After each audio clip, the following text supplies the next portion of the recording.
Hey guys, welcome back to my channel. Thanks for watching. Thanks for subscribing.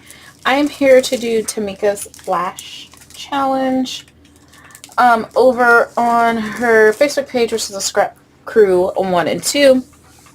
The challenge is to make a project under $5 or a gift under $5. And so I need a gift for a swap that I'm doing. And I have a couple of different projects that I was going to do for this. The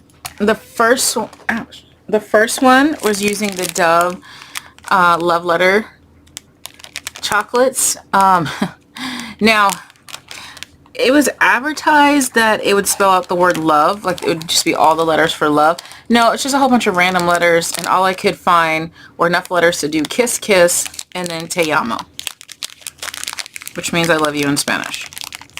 So out of the whole bag, that's all I got, whatever words. All the rest were like K's, a whole bunch of M's, a whole bunch of N's.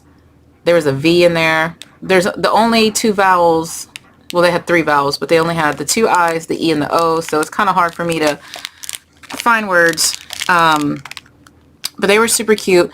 The total cost to make both of these, if I decided to say, okay, I used a full sheet of Stampin' Up! Card stock. Well, basically a sheet and a half, but I just said 2 sheets. So that's 80 cents right there. And the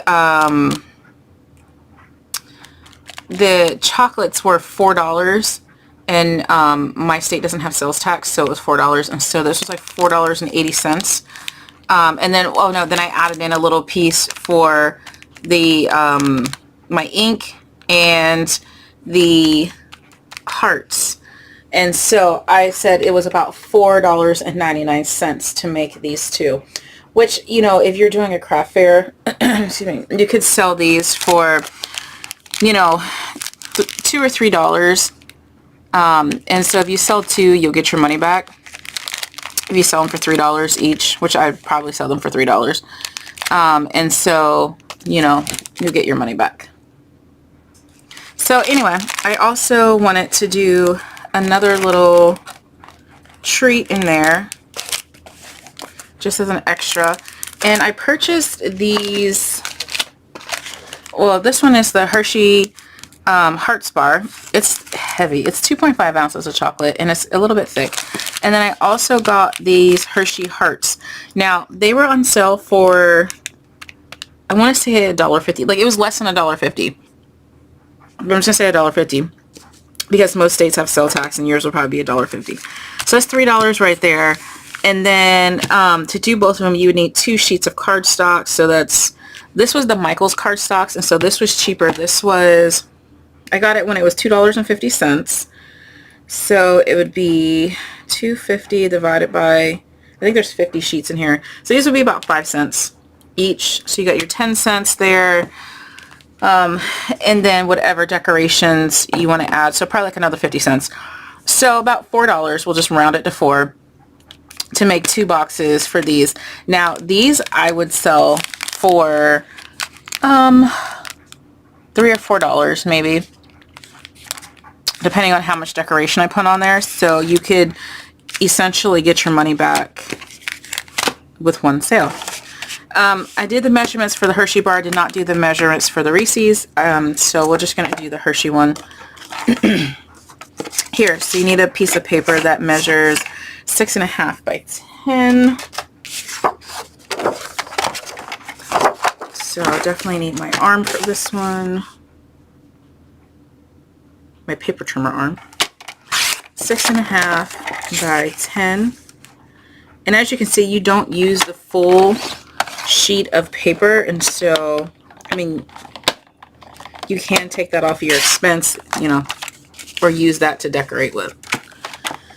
Okay, on the long side, we're going to measure 1.5. We're going to score, excuse me, 1.5 and 1/2 inch.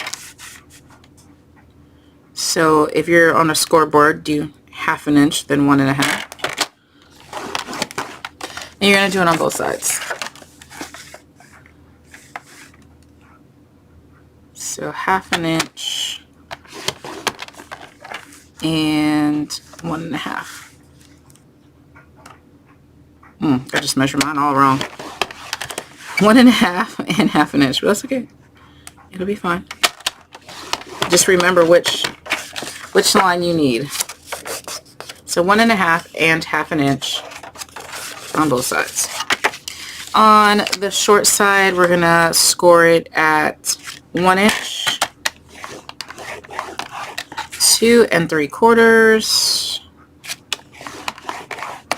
3 3/4, and 5 1/2.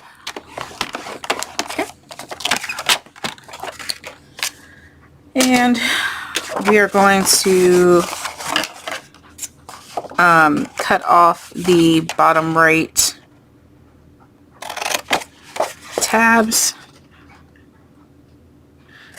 From this point on, it's just my standard box making. So you're just going to cut those. I don't know if you can see it better, but I already started on the gold side, so I got to continue. So you're cutting off the square and the rectangle on both of those sides, and then what we're going to do is go ahead and cut up our score lines. I know it's hard to see, but you guys have seen me do boxes 1,000 times. And then I'm just cutting off the tabs and miter and miter. And then this piece here, miter and chop. Just a little sliver off, like 1/8 of an inch. Well, that's probably a little bit bigger, but that's really all you need. And then I'm just cutting up the 2 score lines like I did over there. And then I'm going to cut the squares roughly in half. You don't have to if you don't want to.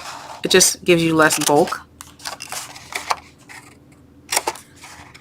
So, right. And then miter, and then get your corner rounder, whatever you have. And you're going to go ahead and corner round your flaps. I'm using the 1/4 inch corner rounder. Oops. So foil paper, it's not necessarily the best to do boxes with, because if you make one little mistake, it's very visible.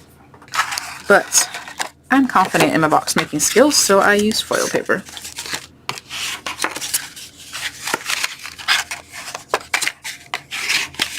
But I will tell you that I did do another box for something else I was doing, and I don't know what I did, but it wrinkled up so bad right here that I just had to toss it because it was not okay.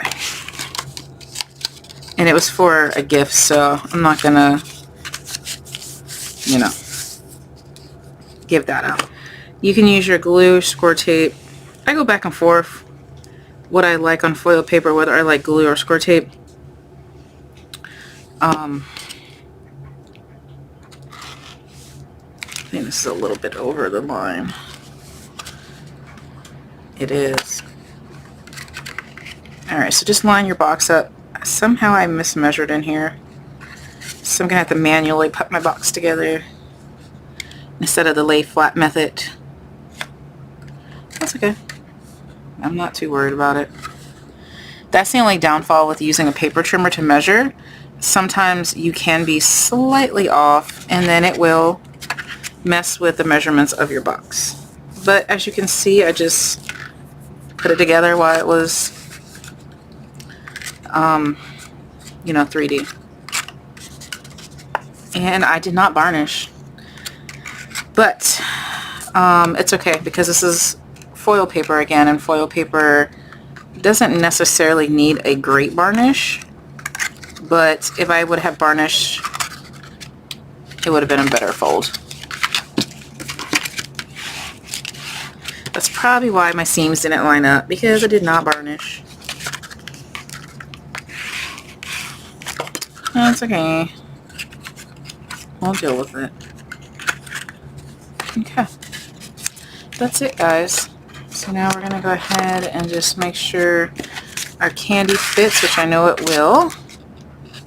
And actually, I could have made it a little bit shorter, because I did take for account the paper, like the sides of the candy, but I don't like when they're all crunched up in the box. I don't know. I'm just weird. So there you go. So you just decorate it how you want, and that's it. Alright, I hope you guys like this little challenge, and you join us on Tamika's.